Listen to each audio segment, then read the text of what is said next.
William H. and Nora Anderson were leading pioneers of Adventist mission to southern Africa. They blazed the trail for an expanding mission throughout the southern part of the continent. After ministering and establishing work in several countries, Nora succumbed to blackwater fever and died in South Africa. Several years later, William got remarried to Mary Elizabeth Perrin. The couple served in Angola from 1924 to 1933. William used his experience and position as superintendent of the Angola Union Mission to advance the gospel message over those 9 years. The Andersons scouted future sites where they could establish mission institutions. The work was too much for just them, so other missionaries came to Angola to support the spread of the Advent message.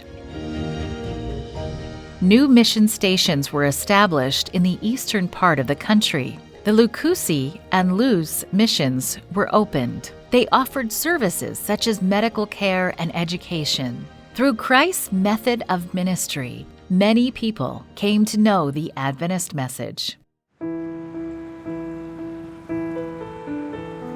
Today, there are more than 500,000 Seventh-day Adventists in Angola. Statistically, 1 out of every 59 people is an Adventist. One of these people is Joel.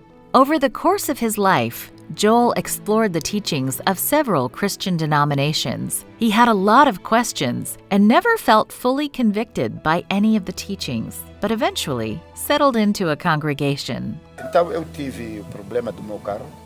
I had a problem with my car. It was missing a part. So I had a friend from Shakati who was an elder of the Adventist church. And I went there and asked him, "Find me a man that has that part." And he did it. Joel's friend asked him to join him at church the next Sabbath.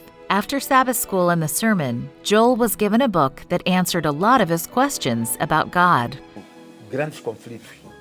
The Great Controversy. I read. Then he showed up and brought me some booklets. I read, absorbed it all. And then I started distributing them to the others. After reading everything he could get his hands on, Joel decided he wanted to follow Adventist principles. He took what he learned back to his church, where the whole congregation accepted the message. Today, they worship every Sabbath and continue to study God's Word.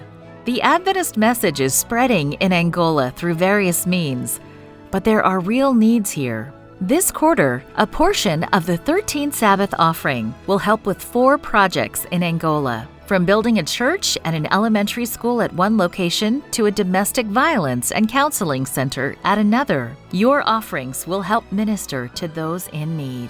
Please support this offering so more people in Angola will come to know the love of Jesus.